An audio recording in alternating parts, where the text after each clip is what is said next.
Shalom guys, jumpa kembali bersama saya Pastor Fani Paendong dalam program Giving My Best.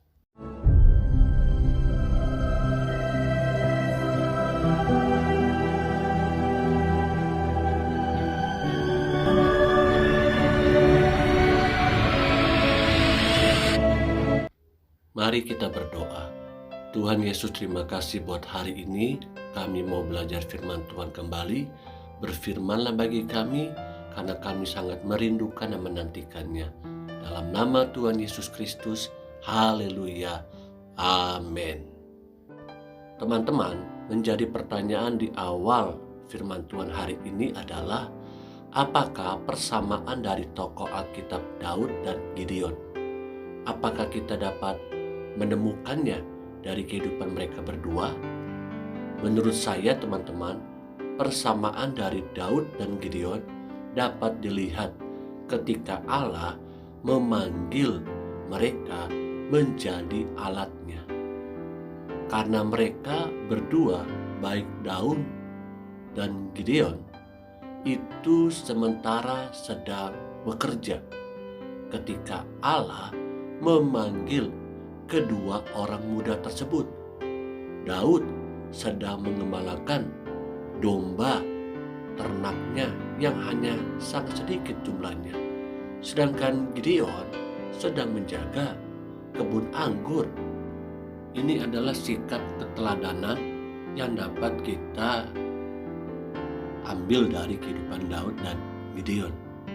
Bagaimana dengan kita? Apakah kita juga termasuk orang-orang muda yang hari-hari ini masih rajin terus bekerja dengan apa yang dipercayakan kepada kita? Lalu, apa kata Alkitab tentang orang yang rajin?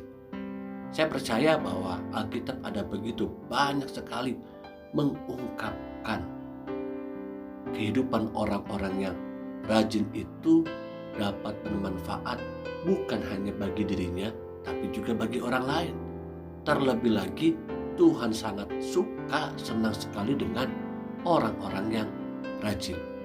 Yang pertama, dalam Amsal 12 ayat 24 katakan, tangan orang rajin memegang kekuasaan, tetapi kemalasan mengakibatkan kerja paksa. Orang yang rajin akan mendapatkan kepercayaan untuk memimpin. Orang yang rajin satu kali nanti pada waktu yang tepat dia akan diberikan sebuah tanggung jawab yang besar. Tanggung jawab yang besar ini tidak secara instan didapatkannya, tapi sebagai orang yang rajin tentunya dia sudah mengerjakan sesuatu dari hal-hal yang sangat kecil. Mungkin bagi sebagian orang mengatakan pekerjaan-pekerjaan yang sebenarnya tidak dilihat oleh banyak mata, banyak orang, dan sedikit orang yang mau melakukannya. Namun bagi orang yang rajin, dia tidak akan memandang itu menjadi sebuah penghinaan atau menjadi sebuah membuat harga dirinya turun. Dia terus rajin dan rajin bekerja.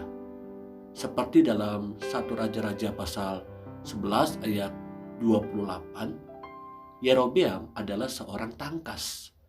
Ketika Salomo melihat bahwa orang muda itu seorang yang rajin bekerja, maka ditempatkannya lah dia mengawasi semua pekerja wajib dari keturunan Yusuf.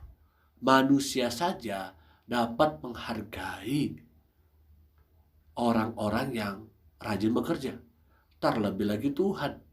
Karena itu, teman-teman, apapun bentuk pekerjaan kita dan tanggung jawab yang diberikan kepada kita, ingat baik-baik, ada sepasang mata di surga yang melihat apa yang sedang kita kerjakan dengan rajin.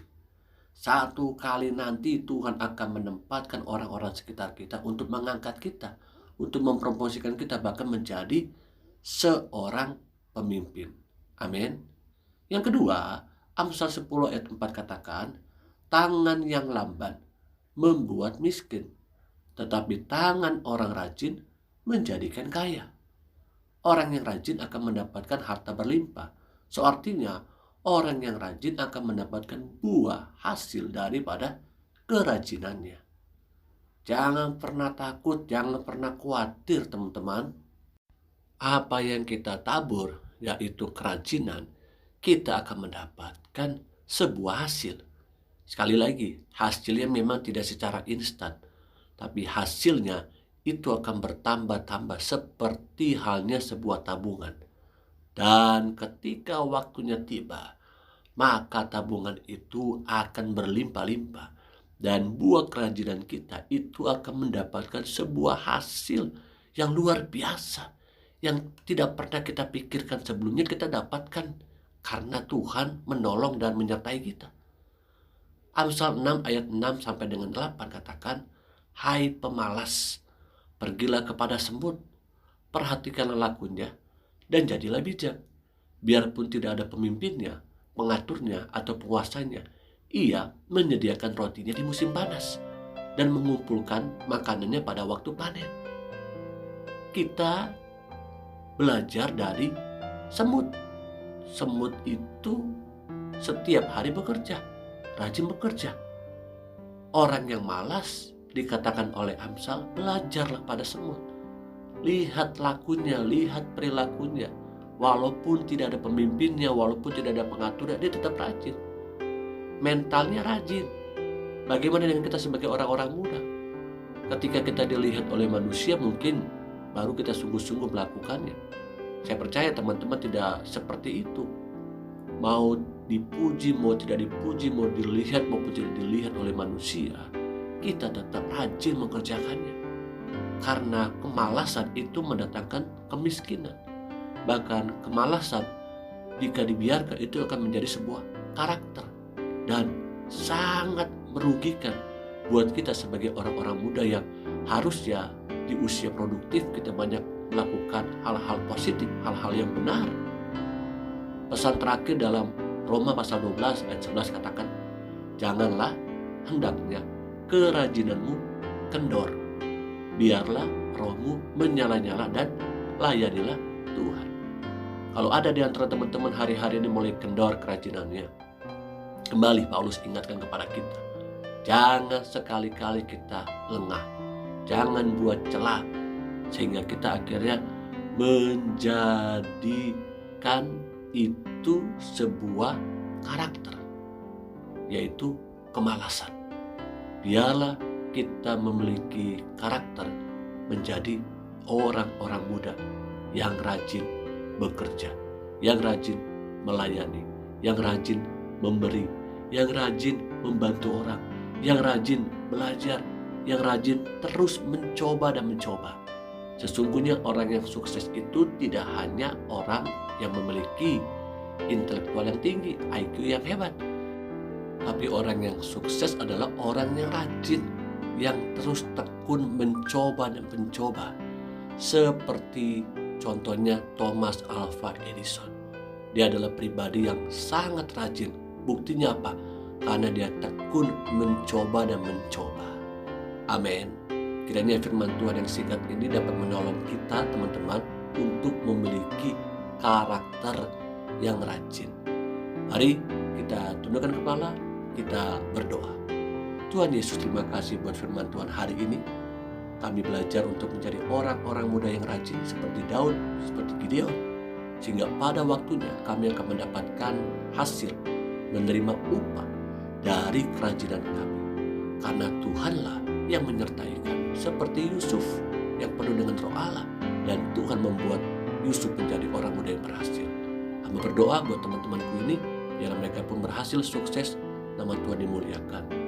Angkatlah kedua tanganmu, turunlah kasih karunia Allah lewat putranya yang tunggal, kasihnya Yesus Kristus, pertolongan penghibur Roh Kudus menyertai hidup kita bersama hari ini sampai selama-lamanya. Yesus datang kali yang kedua. Tuhan Yesus menolong, menyertai, memberkati teman-teman dimanapun kau berada. Jadilah orang-orang muda yang rajin. Amin.